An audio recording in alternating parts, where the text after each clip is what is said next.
날 우리 사도행전 1장 4절부터 14절까지 말씀 통해서 우리 부활 마지막 시간, 부활하신 주님은 지금도 역사하신다, 지금도 일하신다 라는 제목으로 우리 말씀 나누도록 하겠습니다. 부활하신 주님은 지금도 역사하신다. 여러분, 우리 하나님은 지금 뭘 하고 계실까요? 이 질문에 대해서 잘못된 사상 중에 하나가 이신론이라는 겁니다. 이신론이란 신은 존재하는데 창조하신 하나님이 지금 팔짱 끼고 아무것도 안 하고 있다는 거죠. 내 삶에 아무것도 관여하지 않고 창조 세계에 아무 일도 하지 않고 있다. 신은 존재한다고 믿지만 그 신이 우리의 삶에 아무것도 역할을 하지 않고 일하지 않는다는 면에서 무신론, 신이 없다고 얘기하는 무신론과 다를 바 없는 그러한 사상이 되겠습니다.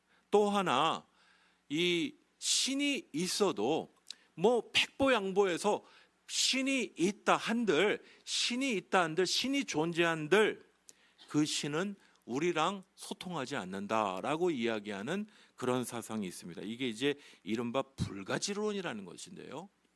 신이 계시긴 하는데 소통이 안 돼요. 그분의 뜻은 알 수도 없고 그분이 뭐 하는지도 모르겠고 그냥 고리타분한 어떤 신이라는 존재에게 있다고 백보양보해서 그냥 그렇게 생각하자. 그런데 도무지 몰라. 그 신을 알 수가 없어.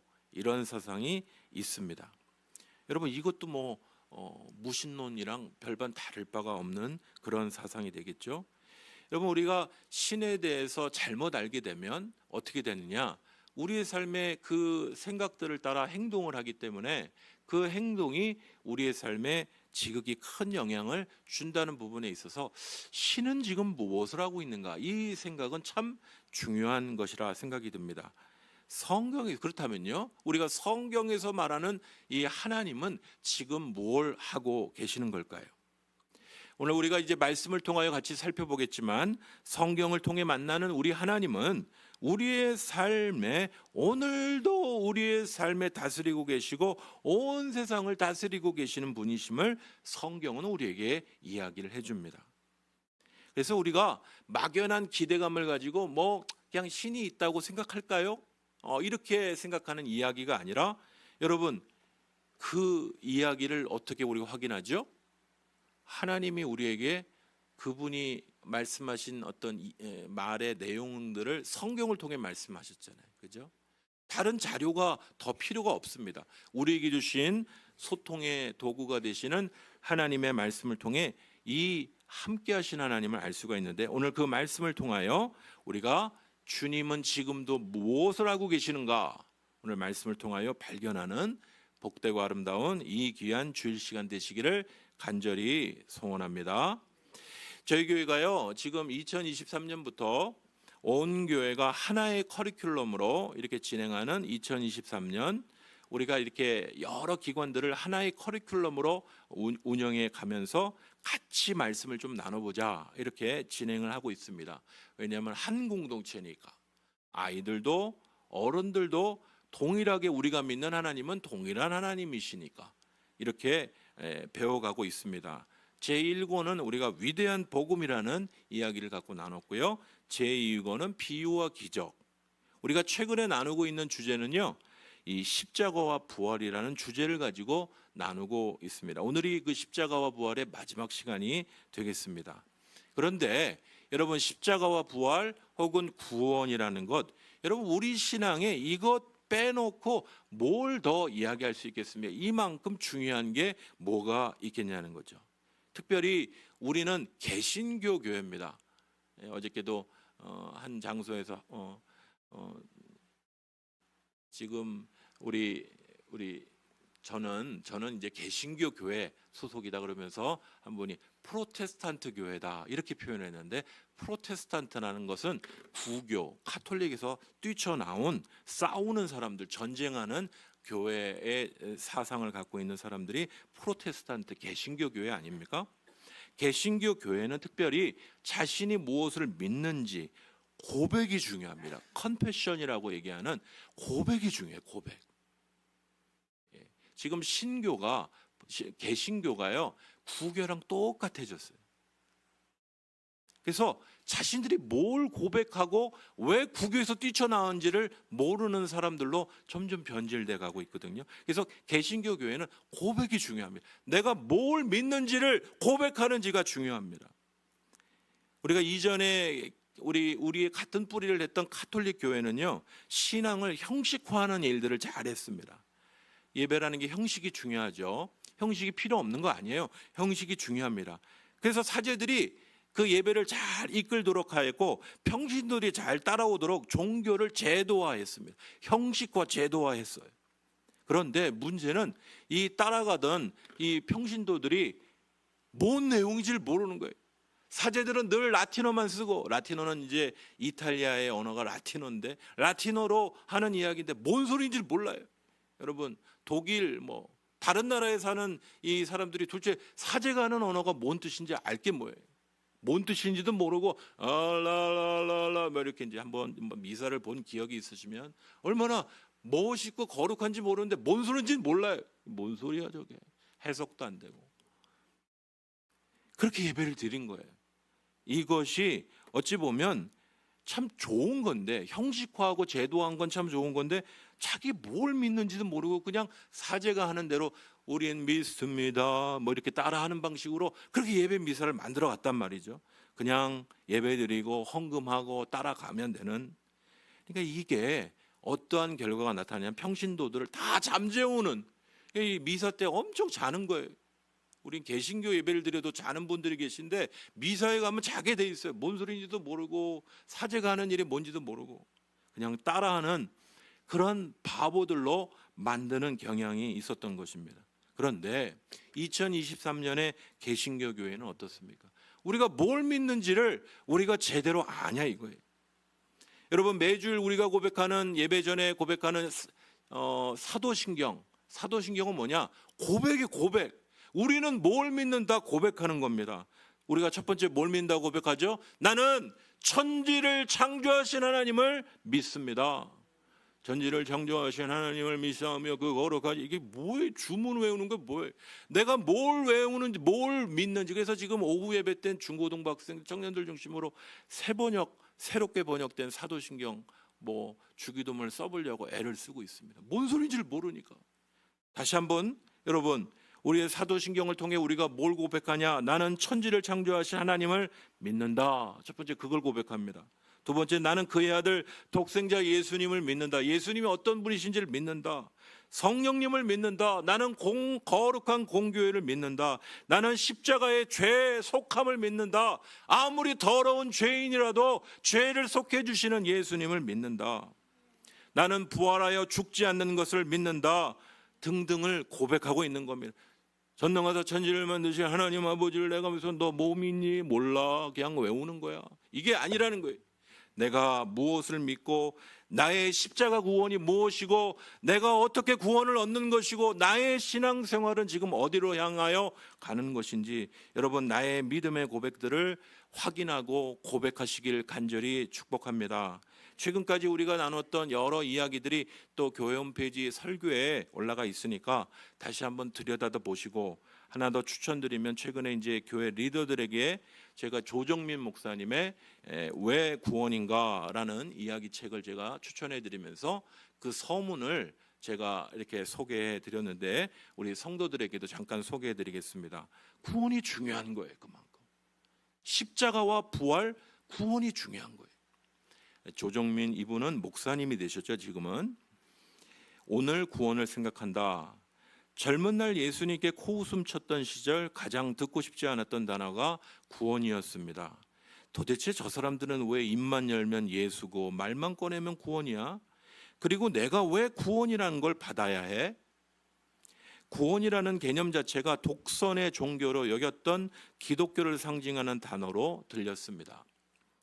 한 걸음 더 나아가 예수님이 나의 죄 때문에 십자가를 졌다는 말처럼 언짢은 말이 없었기에 예수님이 나에게 값없이 구원을 주셨다는 말조차 불쾌하게 여기며 귓등으로 흘려 들었습니다.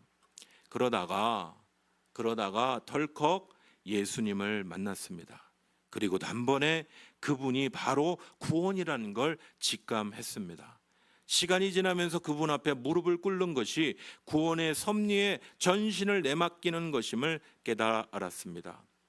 성경을 읽어가면서 처음부터 마지막까지 면면이 흘러가는 줄거리가 곧 구원 이야기임을 확인했습니다.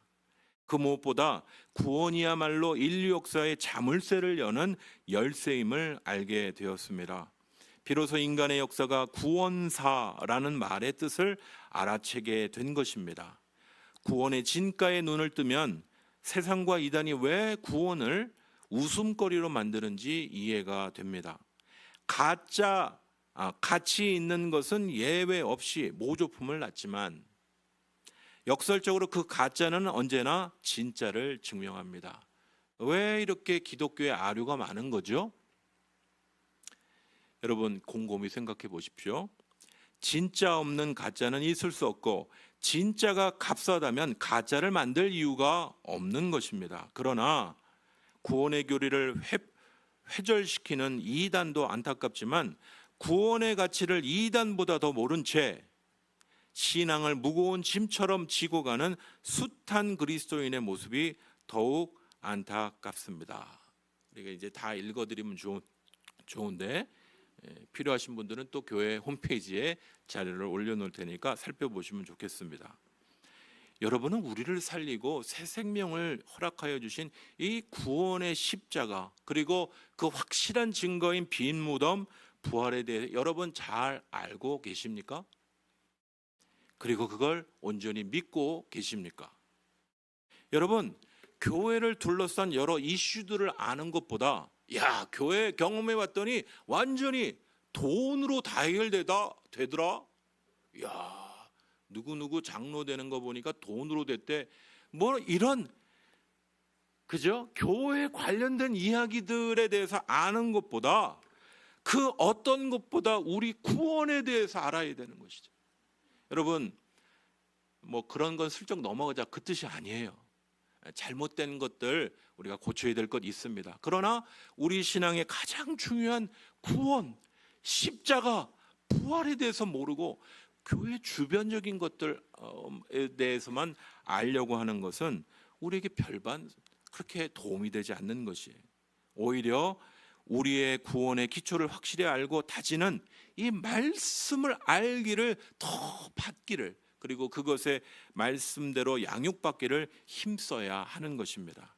여러분 경험적으로 하나님을 만나신 분들도 여러분 계신 줄 알아요. 꿈에서 만났다, 귀신을 봤다, 뭐 여러 개 하나님을 경험적으로 만나신 분도 있는데 여러분 체계적으로 말씀 배우지 않으면요 그분도 믿음에서 떠납니다. 예수님 옛날에 만났는데 지금은 예수님 안 믿는 분들 많이 봤어요. 그리고 위기 상황에서 내가 하려고 했던 위기 상황에서 주님을 더 알기 원하시는 분들 계시다면 뭐 어떻게 될지 뭐 예배만 드리면 되나? 여러분 말씀으로 양육받기를 더욱더 사모하시길 간절히 소원합니다. 말씀 앞에 더 가까이 가야죠. 왜냐하면 하나님께서 우리에게 말씀하시고자 하는 귀한 뜻을 이 말씀에 담아놓고 계시기 때문에 그런 것이죠. 이렇게 말씀 앞에 양육받고 말씀 앞에서 나의 구원이 무엇이고 나의 십자가와 부활이 무엇인지 아는 여러분 어두운 세상에서 십자가의 군사로 든든히 주님과 함께 승리하여 살아가실 수 있는 우리 모든 우리 성도들 되시기를 간절히 축복합니다. 우리 말씀으로 우리 돌아가 봅시다. 오늘 우리가 읽은 성경은 예수님이 부활하신 후 40일이 지난 때에 일어난 일이다. 오늘 주님이 하늘에 오르시는 장면을 우리가 볼 수가 있습니다. 이게 빨리 넘어가지 않았군요. 사도행전 1장 9절 보면요. 이 말씀을 마치시고 그들이 보는데 올려져 가시니 구름이 그를 가려 보이지 않게 하더라. 오늘 우리가 읽은 이 성경의 구절은 예수님이 이제 40일 동안 부활하셔서 자신이 부활하신 일이 명확한 것임을 제자들에게 보여주신 이후에 이 말씀을 마치시고 그들이 보는 데서 올려져서 가시니 구름이 그를 가리어 보이지 않게 되었다라고 말씀합니다. 여러분 이 정도면 얘기 끝난 거 아닙니까? 예수님이 십자가 지셨고 부활하셨고 이제 승천하셨다. 대부분 이야기는 이렇게 해서 끝나는 거예요. 예수님이 이렇게 부활하셔서 승천하셔서 올라가셨으면 이제 끝인데, 우리가 예수님이 말씀하신 이 이야기를 더 봐야 하는, 사도행전을 읽어야 하는 이유가 뭘까요? 오늘 신약 성경을 딱 펴보시면 마태, 마가, 누가, 요한 네 가지 색깔의 예수님에 관한 복음서가 나옵니다. 그 다음 책이 뭐죠? 우리가 읽는 사도행전이에요. 이 사도행전은 결국 주님이 말씀하신 마태복음, 우리 지난 시간에 나눴던 마태복음 28장에 무엇을 명령하셨죠? 지상대명령. 너희가 가서 모든 족속으로 제자 삼으라 말씀하신 그 지상대명령이, 주님이 승천하시며 올라가실 때 주신 지상대명령이 실제로 이루어지느냐 이루어지지 않느냐를 보여주는 책이 우리가 읽는 사도행전이 되는 것입니다. 영어로는 act라고 얘기하는데, act라는 것은 행적이라는 뜻이죠. 이 제자들이 이 부활하신 주님 이후에 어떻게 이 온 세상을, 그때 당시에 온 세상은 이탈리아까지 스페인까지를 온 세상으로 생각했는데 어떻게 이 제자를 삼는지를 보여주는 그런 말씀이 사도행전의 말씀인 것입니다. 이 말씀이요, 제자들에게 어떻게 이루어졌냐? 1장 8절 보면, 우리 같이 읽어보실까요? 같이 읽겠습니다. 오직 성령이 너희에게 임하시면 너희가 권능을 받고 예루살렘과 온 유대와 사마리아와 땅끝까지 이르러 내 증인이 되리라 하시니라. 여기 증인 되라라는 얘기, 뭐 증인이 되라는 얘기죠? 네? 예수님인데 예수님의 뭐? 십자가와 부활의 증인 되라는 얘기입니다. 그리고 그것은 다른 말로 마태복음 28장에 제자 삼으라는 말과 똑같은 말인 것이죠. 그렇죠? 다른 사람에게 이걸 알리라는 거예요. 증인이 되라는 겁니다.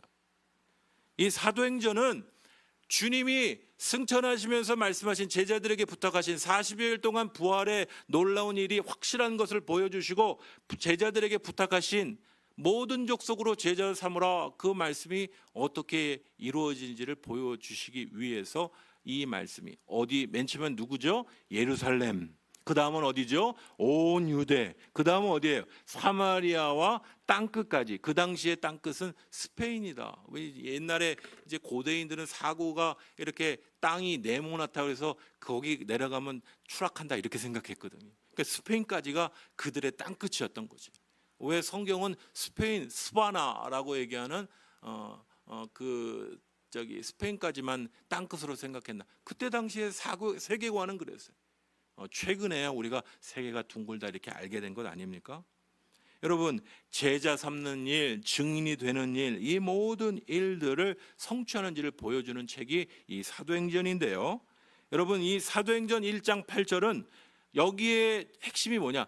성령이 너에게 임하시면, 하나님께서 역사하셔야 이 증거를 할 수 있는 거예요. 목사님, 저는 노방증거, 노방전도를 한 번도 해본 적이 없어요. 올겨울에 우리 젊은이들과 거지 순례 여행을 한번 하겠다 이런 얘기를 했더니, 목사님 지금 때가 어느 때 거지 순례를 합니까? 잘 먹고 잘 입는다고 해도 올까 말까인데. 그러니까 예전에 이렇게 거지 순례 여행을 많이 갔어요. 그냥 가서 어떤 지역이든 이렇게 전도를 했습니다. 우리 좀 잠 좀 재워주실래요? 목사님, 한 교회에 들어가서 하다 보면 좀 꼬질꼬질해지니까 거지 순례여행이다 이렇게 이제 많이 불렀는데, 그렇게 전도했단 말이죠. 근데 한 번도 예수님 증거 안 해본 사람은 이게 속이 부끄럽고 그렇잖아요. 막 얼굴은 화끈화끈거리고 그렇잖아요. 우리가 이 땅끝까지 이르러 제자를 삼고 증인이 될 수 있단 말입니까? 무엇하면요, 오직 성령이 너에게 임하시면. 여러분, 성령이 임해도 안 하면 제자 삼을 수 없고 증인이 될 수 없지만, 성령이 임하시면, 내 안에 하나님의 나라가 임하면요, 이 땅이 전부인 줄 아닌 걸 알기 시작하게 되면 증인이 되는 것이에요. 우리 중고등부 청년들에게 우리 전도합시다니까, 목사님 전도하라는 얘기 제발 하지 마세요. 얼마나 솔직한지 몰라요. 전도하라는 얘기 제일, 우리 반에서 믿는 애들 아무도 없어요. 나 혼자 교회 다니는. 그런데 이 여름 겨울 수련회에서 예수님 만나면요, 얘네들이 전도를 하기 시작한다니까요. 성령이 너에게 임하시면, 성령이 임해야 증인이 되는 것이, 여러분 성령이 임해야, 이게 무슨 뜻이냐? 전도와 증인되는 일은 우리가 구호로 되는 게 아니고 하나님이 우리와 함께 하심, 하나님이 우리와 동행하심을 믿을 때 그 일들을 감당할 수 있게 된다는 얘기입니다. 여러분, 오늘 성령님이 우리와 함께 하시, 그러니까 이 사도행전의 책은 사람이 뭘 이루는 책이다, 이 뜻이 아닙니다. 바로 사도행전의 다른 말인 성령행전, 성령을 따라 움직이는 사람들이 어떻게 움직이느냐, 바로 예수님이 자신의 주인이 되어 바로 성령을 따라 복음의 증인이 되고 부활의 증인이 되고 온 땅 끝까지 가서 제자 삼는 일을 감당하게 된다라는 이야기인 것입니다. 성령이 임해야 되는 것이. 오늘 예배 전에 옆자리에 권사님들이 숫자가 좀 작은 것 같더라고요. 열심히 찬양을 막 5분 동안 하시더니 막 또 기도를 하시더라고요. 근데 제 마음 가운데 하나님의 귀한 은혜와 임해서 성령이 임하는 은혜가 임해요. 여러분, 숫자가 적다고 기도하는 일 멈추지 마십시오. 하나님의 성령이 임하면 한 사람을 통하여 많은 자들이 주께 돌아오며 제자 삼는 일들과 증인되는 일들이 이루어지게 되는 것이, 기도의 일들을 멈추지 마십시오. 제가 어저께 이거 사담이지만은 저희 아내 이제 외할머님이 돌아가셨어요. 그래서 장례식을 어저께 아침에 아침 기차 타고 그렇게 갔다 왔는데 갑자기 점심쯤에 어떤 사람이 막 뛰어오더니 점심에 돌아가신 분한테 밥을 드려야 된다고 뭐 삼재라고 하는, 뭐 하여튼 뭘 드려야 된다는 거예요. 가족 식구 다 모이라는 거예요. 다 모여서 그러니까 뭐예요? 다 절하는 거예요.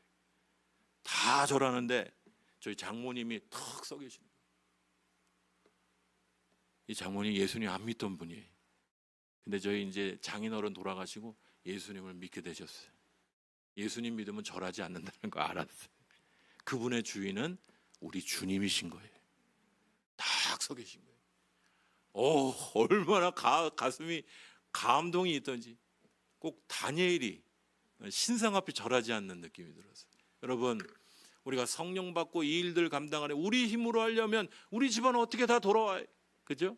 그러나 오직 성령이 너에게 임하시면 너희가 권능을 받고, 능력을 받고, 성령의 능력을 받고 증인이 되는 것이, 누구의 증인?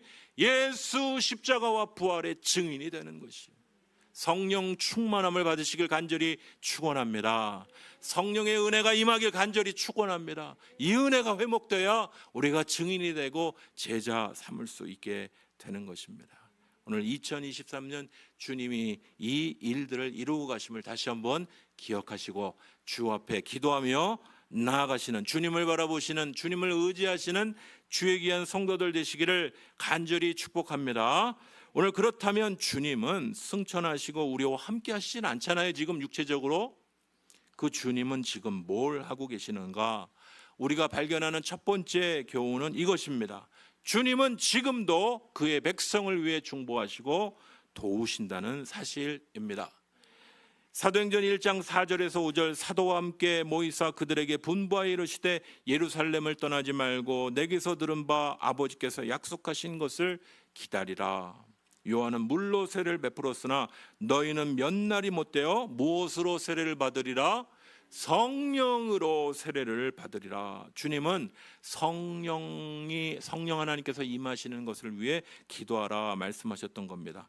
십자가에 못 박히신 주님께서 이제 퇴장하셨어요. 이른바 승천하시고 퇴장하셨어요. 그러면 그분이 그 말씀하신 제자 삼는 일을 우리에게 그냥 맡겨놓은 거예요. 저기 현진이 오늘 예배 왔는데 현진이한테 제가 교회를 갑자기 맡긴 거예요. 현진아, 내가 너를 믿는다. 네가 우리 교회의 다음 일들을 맡아다오. 그럼 현진이가 이게 뭐래? 이렇게 얘기하지 않겠습니까? 이게 지금 무슨 상황이야? 아니, 교회 목사님이 해도 될까 말까 하는데 나보러 이걸 하라고? 그런 느낌이에요 지금. 아니, 승천하시면 어떻게 하라는 얘기예요 예수님이. 그죠? 같이 있어도 될까 말까인데 막 십자가 막 쫓겨다니고 지금 어려운 상황인데, 그죠? 아직 어리어리한 이 제자들이 뭘 하라는 얘기예요. 그런데 주님은 그냥 보내신 게 아니에요. 뭘 기다리라고 말씀하셨다고요? 성령으로 세례를 받으라 그래요. 성령 하나님께서 너희와 함께 하시면 증인이 된다는 거예요. 제자 삼을 수 있다는 거예요. 너의 힘으로 너의 능으로 하려 하지 말고 성령 하나님의 은혜들을 따라 그렇게 행해 나가면 된다는 겁니다. 성령을 기다리라는 거예요. 이것은 어떻게 생각하면 이제 성경을 잘못 해석하는 분이 이거 구약 시대는 성부 하나님 시대, 신약 시대는 예수님의 시대, 이제부터 성령의 시대가 열렸습니다. 그게 아닙니다. 성령 하나님은요 어떤 일을 하시냐, 고린도전서 12장 3절에 보면 성령으로 아니하고서는 누구든지 예수를 주는 뭐예요? 자신의 주인이란 뜻인 거예요. 예수님을 나의 주인, 나의 구세주로 고백하는 건 성령 하나님의 역사인 것이에요. 오늘 우리 가운데 하나님의 역사하시면 예수를 나의 주인으로, 예수님을 나의 구세주로 고백을 하게 되는 건데, 그건 누가 하시는 거예요? 예수님은 지금 승천하셨잖아요. 예수님이 하시는 게 아니라 누가 하시는 거예요? 성령 하나님이 하시는 거예요. 그러니까 성령 하나님이 계속적으로 우리 가운데 역사하셔서 어떤 일들을 하시냐, 예수님이 우리의 주인이신 걸 계속해서 드러내 주십니다. 그분이 우리 가운데 구원의 놀라운 십자가와 부활의 일들을 하셨음을 보여주시는 거예요. 여기 많은 분들이 나는 그냥 어렸을 때부터 믿어서 그냥 저절로 알았어요 이렇게 생각할지 모르지만, 우리가 예수님을 나의 구주, 나의 십자가와 나의 부활의 주인으로 고백하게 되는 것은 성령께서 성경 말씀을 통하여 우리에게 알려주셨기 때문에, 깨닫게 해주셨기 때문에 아는 것이. 그러니까 성령께서 오늘 역사하신다는 것은 오늘 예수님이 우리 가운데 주인으로 역사하실 수 있는 중요한 일들을 성령님이 하시기 때문에 가능하다라는 것을 알 수 있는 것입니다. 그러니까 성령님이 역사하셔야 예수님이 주로 역사하죠. 그러니까 여러분, 예배 때마다 성령 하나님을 초청하셔야 됩니다. 우리는 장로교인데 저기 오순절 교회나 성령을 초청하는 거 아닙니다. 성령 하나님이 역사하셔야 예수님이 내가 누구신지 아는 거예요. 요 그림 보여드리면 조금 더 압니다. 구원을 계획하신 분은 누구시죠? 성부 하나님. 성부 하나님께서 우리의 구원을 계획하십니다. 죄로 말미암아 우리는 하나님과 단절되어 하나님의 뜻을 이룰 수 없는 존재들인데, 하나님이 이 성부 하나님께서 구원을 계획하고, 그걸 예정이라고 얘기하죠. 근데 그 일들을, 그 구원의 일들을 완성하신 분은 누구십니까? 구원의 성취는 누구시죠? 성자 예수님. 예수님이 십자가와 부활을 통하여 구원을 완성해 주신 것이에요. 그런데 그 구원이, 객관적인 그 구원이 나의 구원이 되려면 구원을 적용하시는 분이 계셔야 돼요. 구원을 적용하시는 분은 누구십니까? 성령 하나님. 성령께서 우리에게 구원을 알려주셔야 되는 거예요. 예수님을 알려주셔야 되는 것이. 우리 가운데 역사하시는 성령 하나님을 모르면 여러분 그만큼 많은 것들을 모르는 것이. 예배 때 가만히 왜 기분이 안 나지? 이러고 앉아 있는 거예요. 성령 하나님께 기도하십시오. 주님, 예수님이 누구이신지, 성부 하나님이 누구이신지 내게 알려주십시오. 믿음을 알려주십시오. 신앙생활을 알려주십시오. 성령 하나님께 구하시길 간절히 축원합니다. 왜 이 이야기를 드리냐? 요거 이제 백금산 목사님 책에도 나오는 글인데, 왜 이 이야기를 드리냐? 이 삼위일체 하나님께서 지금 뭐 하고 계시냐? 창조 이후에 휘파람 불고 코 골고 자고 계신 게 아니라 오늘도 일하고 계신 것이에요. 구원을 계획하신 하나님이, 구원을 성취하신 예수님을 성령께서 오늘도 각 사람의 심령 가운데 적용하시며 깨닫게 하시는 것이에요. 나는 어린데요, 나는 구원에 관심이 없는데요, 나는 맨날 핸드폰에만 관심이 있는데, 요즘에 연예인들에만 관심이 있는데, 여러분 성령 하나님이 임하게 되면 우리의 구원의 놀라운 은혜가 어떠한 것인지 깨닫기 시작하는 것이. 성령 하나님이 우리 가운데 깨닫게 하시고 하나님의 나라가 임하게 하시고, 어떤 게임을 할 수도 있고 철로 역정을 할 수도 있고 관짝에 들어가 볼 수도 있고, 그러다가 성령 하나님께서 내게 행하신 예수님의 놀라운 일들을 깨닫게 하시는 것입니다. 왜 이야기를 드리느냐? 오늘 하나님은 오늘도 성부, 성자, 성령 하나님께서 우리 가운데 역사하시고 일하신다는 사실이에요. 하나님은 지금 뭘 하고 계십니까? 오늘도 우리 가운데 그분의 구원의 역사를 이루어 가시는 것이 2023년 우리의 삶이 팍팍하고 힘들지라도 오늘 우리의 삶에 아까 권사부 몇 명 안 되시는 분들이 찬양하시면서 기도할 때도 함께 하셨듯 오늘 부족하고 연약한 우리의 삶 가운데 성부, 성자, 성령 하나님께서 역사하고 계신 것이 우리 하나님이 우리와 함께 하십니다. 우리 가운데 일하고 역사하시는 하나님이신 것이 사도행전 1장 10절에서 11절 하늘 바라보면서 이제 예수님 갔으니 우리 뭐 할까 제자들이 헷갈렸어요. 그랬더니 오늘 그렇게 얘기하죠.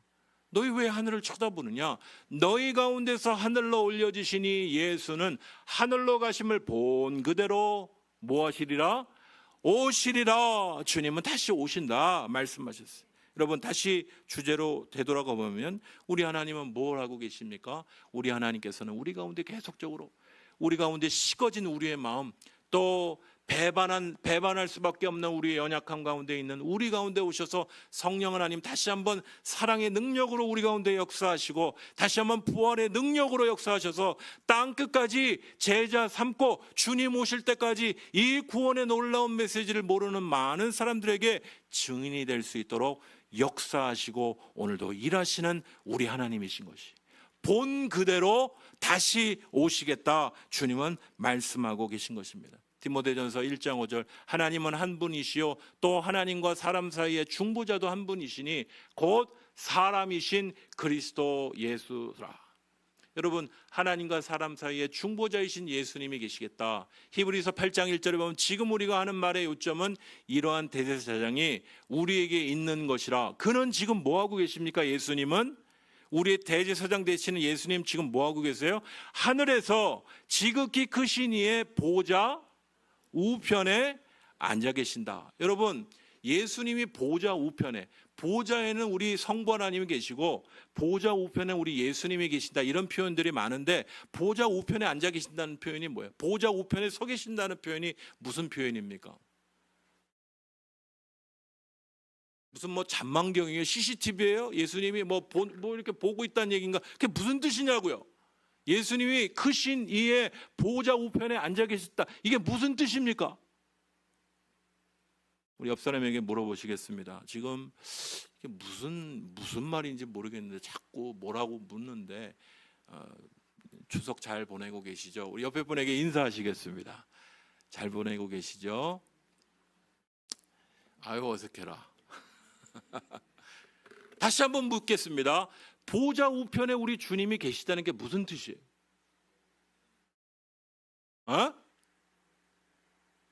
누가 용감하게 대답을 하셨는데 우리 지웅 우리 어머님이랑 오셨네. 예. 보좌 우편에 계시다는 게 무슨 뜻이에요? 그냥 우편에 앉아 계시다는 뜻인가요? 뭔 뜻이에요? 다스린다는 뜻이죠. 성경이 우리에게 직접 얘기해. 야 이거 다스린다는 뜻이야. 가로치고 가르쳐주는 뭐 쪽집게 가회처럼 알려줄 수 없으니까 제가 알려드립니다. 지극히 크신 이의 보좌 우편에 앉아 계신다는 건 뭐냐? 왕으로 다스리신다는 뜻인 거예요. 누가? 예수님이요. 우리 하나님이요. 모든 것 위에 뛰어나신 분으로 왕으로 다스리신다는 뜻이에요. 우리 주님께서 다스리고 계신다는 거예요. 여러분 지금 저 전쟁에 있는 저 나라도 다스리고 계십니까? 다스리고 계신다. 지금 저 지하교회에서 정말 울면서 기도하는 저 북한 교회도 다스린다는 뜻입니까? 다스리고 계신다는 뜻이에요. 주님은 새 일을 행하고 계신다는 거예요. 여러분 2023년 어느 때보다도 부유한 2023. 제가 옆에 분들에게 추석 때 어디 가세요? 외국으로 갑니다. 전주에 성묘 갔고요. 이번 주는 가족들과 함께 외국 얼마나 좋은 세상 왔습니까? 그죠? 외국 여행하는 시대가 열렸어요. 여러분 이 부유한 이 시대 속에서 여러분 주님은 뭘 하고 계시다고요? 다스리고 계시다. 우리를 다스리시고 우리와 동행하시고 우리를 통하여 그분의 일들을 계속 역사하고 계신다는 뜻입니다. 여러분, 이게 우리에게 이야기하는 두 번째 교훈입니다. 승천하신 주님이 뭐 하시는 것이냐? 그분은 지금도 온 우주의 주로서 하나님의 계획을 다스리고 일하고 계신다는 뜻이에요. 그게 바로 히브리서 8장 1절의 요점인 것이에요. 하나님이 오늘도 우리와 함께 하셔서 우리를 다스리신다. 우리와 함께 하신다. 그분의 구원의 일들을 우리 가운데 성령 하나님의 역사를 통하여 이루어가고 계신다라고 말씀하시는 것이, 하나님 지금 휘파람 불고 놀고 계신 게 아니라 오늘도 우리 가운데 역사하고 계십니다. 여러분, 가정을 위하여, 셀을 위하여, 우리의 소그룹을 위하여 기도하는데 한 명의 결신자가 없어요. 하나님 일하고 계십니까? 오늘 말씀은 이야기하는 것이, 하나님 오늘도 일하고 계십니다. 저는 저희 처가댁 장례식장을 가서 봤어요. 오늘도 일하고 계시는, 그분이 얼마 전까지만 해도 예수님 안 믿는 분이셨어요. 주님은 살아계십니다. 주님은 오늘도 일하시는 분이시. 우리 가운데, 우리의 가정 가운데 때로는 이게 주님이 역사하신지 잘 보이지 않고 그분이 정말 일하시나? 그렇게 생각될 때가 많지만 그분은 승천하셔서 뒷짐지고 계신 게 아니라 오늘 성부 하나님, 성자 예수님, 성령 하나님 우리 가운데 오셔서 그분의 구원의 일들을 마지막까지 이루어 가시고 오늘도 온 땅을 다스리고 계심을 우리가 이 아침 기억해야 할 줄 믿습니다. 빌립보서 2장 8절에서 10절, 우리 주님께서 십자가에 죽으시기까지 낮아지셨지만 이러므로 하나님이 그를 지극히 높여 모든 이름 위에 뛰어난 이름을 주사 모든 무릎을 예수의 이름에 꿇게 하셨다라고 말씀합니다. 왜 이 일들을 하시냐고요? 주님께서 마지막 구원을 이루셔서 모든 백성들이 주 앞에 나와 예배할 때까지 제자 삼는 일, 증인 삼는 일들 통하여 모든 백성들이 그분이 원하시는 놀라운 축복을 누리게 하기 원하기 때문인 줄 믿습니다. 오늘 하나님께서 일하고 계신다. 우리의 삶 가운데 역사하고 계신다.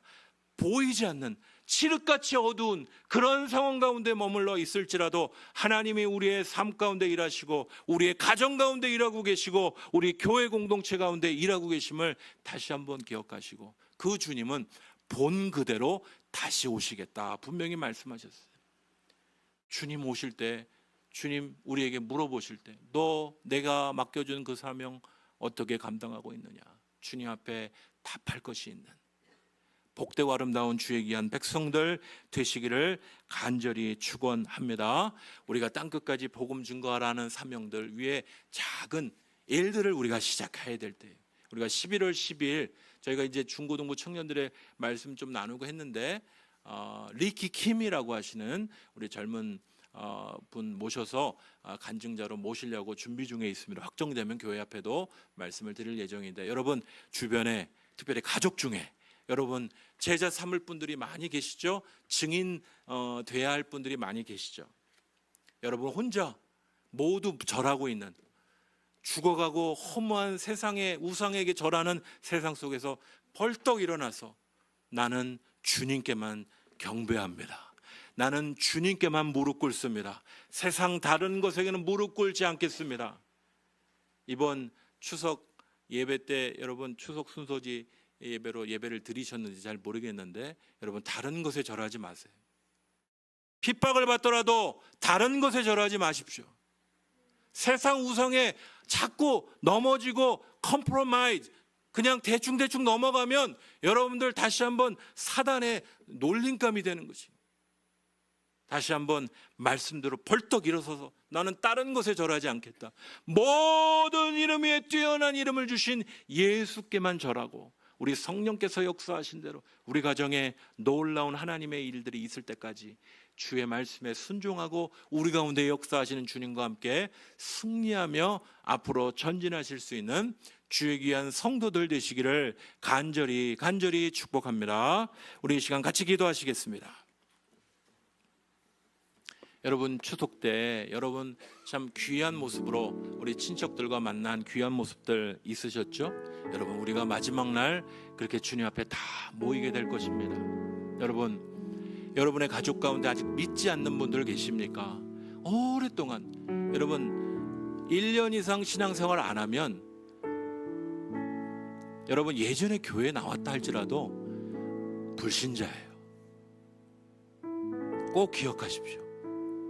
1년 이상 신앙생활 안 한 분들을 불신자예요. 불신자.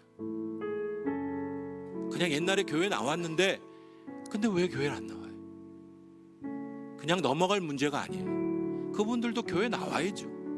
예수님 나의 주님이심을 고백해야죠. 제가 목사기 때문에 얘기를 드리는 게 아닙니다. 다시 한번 이번 태신자에 안 나오는 그분부터 적으세요. 왜 기도를 멈추십니까?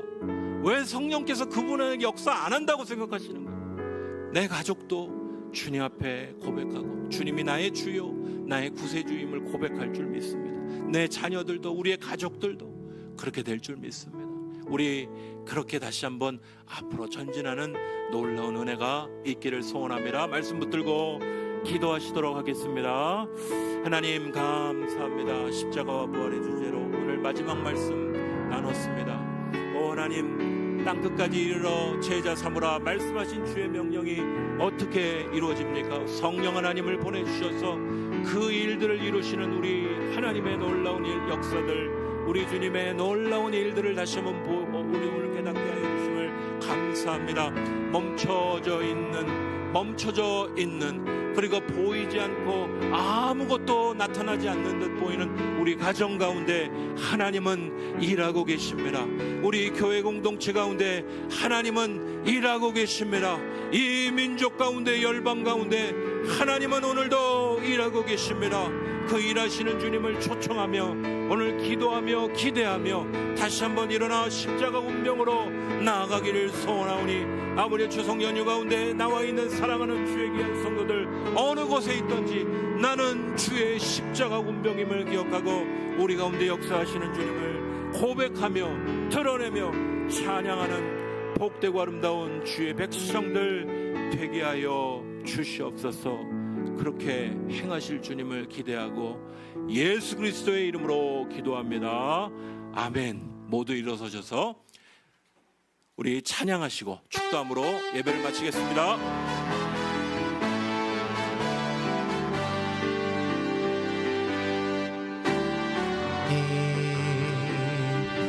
독생자 예수 날 위하여 오시었네. 내 모든 죄 무덤에서 부활하신 다 사신 그 주님을 향하여 무덤에서 부활하신 나의 구세 다시 한번 부르겠습니다. 주 하나님, 주 하나님 독생자 이 땅에 예수 오셔서 날 위하여 오시었네. 나의 모든 죄 용서하시고 내 모든 죄 다 사시고 무덤에서 무덤에서 부활하신 나의 구세주 그분은 살아계십니다. 살아계신 주 오늘도 역사하십니다. 나의 참된 소망 걱정되신 전혀 없네.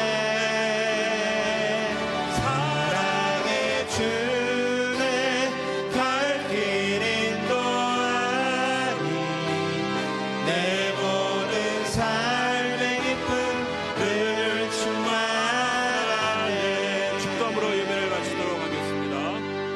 이제는 우리 구주 예수 그리스도의 은혜와 우리 하나님 아버지의 크신 사랑과 성령님의 감동감화 역사하심이 오늘 귀한 예배에 나와 우리를 다시 한번 세상의 증인으로 부활의 십자가의 증인으로 보내시고 홀로 보내시는 것이 아니라 성령 하나님과 함께 보내시며 땅끝까지 이르러 제자 삼고 땅끝까지 이르러 복음을 증거하라 우리에게 분부하신 주의 명령을 붙들고 삶의 자리에 우리와 함께 하시는 주님을 의지하고 살아가길 소원하는 사랑하는 심령들과 가정과 생애와 하시는 일들 오늘 땅끝에서도 아무것도 보이지 않는 칠흑 같은 상황 가운데에서도, 어둠의 상황 가운데도 주님의 함께 하심을 믿고 수고하시는 사랑하는 귀한 선교사님들 하시는 일들과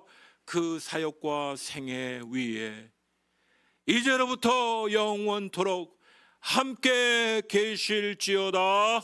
아멘.